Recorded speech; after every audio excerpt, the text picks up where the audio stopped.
আসসালামু আলাইকুম বন্ধুরা, আমি শামীম। সবাই কেমন আছেন? আমি অনেক দিন পরে আরেকটা ভিডিও নিয়ে আসলাম।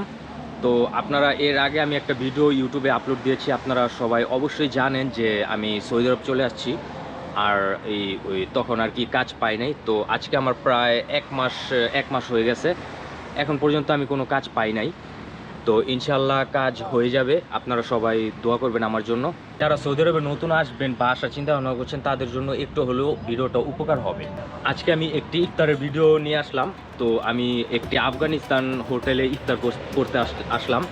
মূলত একটা কারণবশত আর কি আমার লেট হয়ে গেছে। আমি আর কি ৬টা বাজে ইফতার, তো সেই জায়গায় আমি আজকে ৯টা বাজে ইফতার করতে আসলাম। তো আপনাদেরকে আজকে দেখাবো সৌদি আরবের একটি জনপ্রিয় একটি খাবার। এটি হচ্ছে সৌদি আরবের একটি জনপ্রিয় খাবার। এটার নাম হচ্ছে খেপসা। আপনার সৌদি আরবের টাকায় 24 রিয়াল আর কি। এই দুটো পানি আর সাথে এই মিলটা। খেপসাটা আমার কাছে খুবই ভালো লাগে, আমি প্রায় খেয়ে থাকি। যদিও একটু মানে আমাদের জন্য একটু দাম বেশি হয়ে যায়, কিন্তু তারপর আমি মাঝে মাঝে এই খেপসাটা খাই, আমার কাছে খুবই ভালো লাগে। এটাকে বলা হয় এই চিকেনটাকে বলা হয়, এটা হচ্ছে একটা মূলত কাবাব। এটাকে সৌদি আরবের ভাষায় বলা হয় আলফাহাম। আর এই রাইসটাকে বলা হয় খেপসা। আমি আর আমার পার্টনার মিলে এই মিলটা অর্ডার দিয়েছি। তো আমরা দুজন খাবো। আমরা দুজন খেলে এটা পুরো মানে দুজনের মোটামুটি পেট ভরে যাবে। আর মূলত এই খাবারটা এই পাকিস্তানিরা, আফগানিস্তানিরা, সৌদিরা ওরা মূলত একজনে এই খাবারটা খেয়ে ফেলে, কিন্তু আমাদের জন্য এই খাবারটা একটু বেশি হয়ে যায়। তো আমরা দুজন খেলে পারফেক্ট।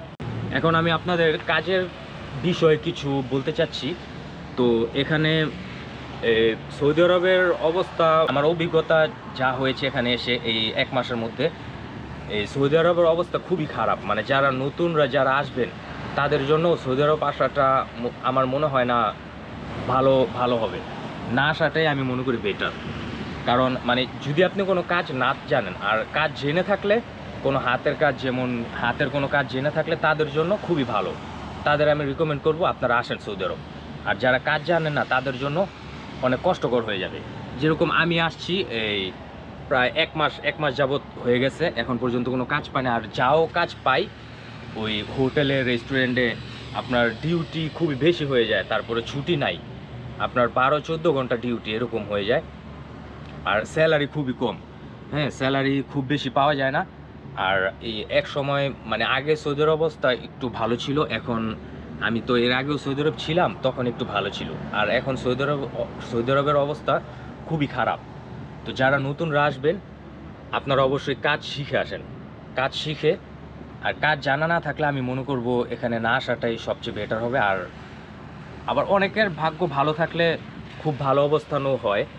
যদিও এসে থাকেন, যদিও আপনি বলবেন যে না আমি আসব, তো আপনি আপনার খুব পরিচিত ঘনিষ্ঠ কোনো লোক না থাকলে আপনারা আসবেন না। যদি আপনার ঘনিষ্ঠ কোনো লোক আপনাকে বলে যে না আমি রিক্স হয়ে তোমাকে কাজে লাগিয়ে দিব, ভালো একটা কাজে লাগিয়ে দিব, তো আপনারা আসতে পারেন। তো এটাতে কোনো প্রবলেম নাই। তবে সৌদি আরবে আপনার কাজের হিসাবে মানে যে পরিমাণের কাজ আছে এর থেকে বেশি মানে ওয়ার্কার বেশি। মানে কাজ যে পরিমাণে আছে, ফর এক্সাম্পল আপনার যেমন এই সৌদি আরবে এখানে 10 জন লোক লাগবে।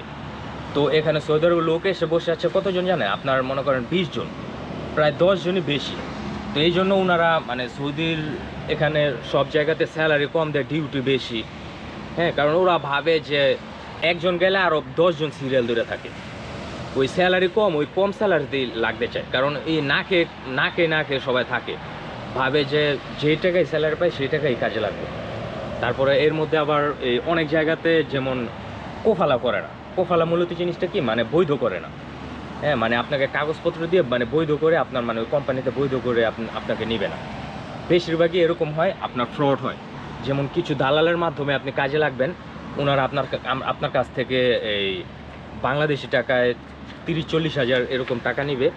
তারপরে নিয়ে ওরা আপনাকে ওই দালালের মাধ্যমে কাজে লাগিয়ে দিবে, বলবে কোফালো হবে, সব কিছু হবে। আপনি কাজে যাওয়ার পরে দেখবেন 2 মাস 3 মাস আপনাকে কাম করানোর পরে আপনাকে বের করে দিবে।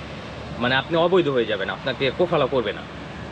এরকম মানে এরকম সমস্যার সম্মুখীন মানে প্রায় বেশিরভাগ মানুষই এরকম হচ্ছে।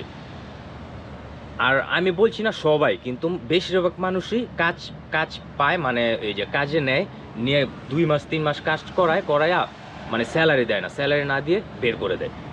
তাই আমি বলছি যদিও আপনারা আসেন ওরকম বিশ্বস্ত কোনো লোকের মাধ্যমে আসবেন, পরিচিত খুব ঘনিষ্ঠ এরকম লোকের মাধ্যমে আসবেন, যেন উনি গ্যারান্টি দিতে পারে যে আমি তোর মানে রিস্ক পুরা নিব। পরিচিত লোক না থাকলে আপনি আমি মনে করি না আসাটাই সবচেয়ে বেটার হবে। আর কোনো হাতের কাজ জানা থাকলে তো আসলে আপনার জন্য অনেকই লাভজনক হবে আমি মনে করি।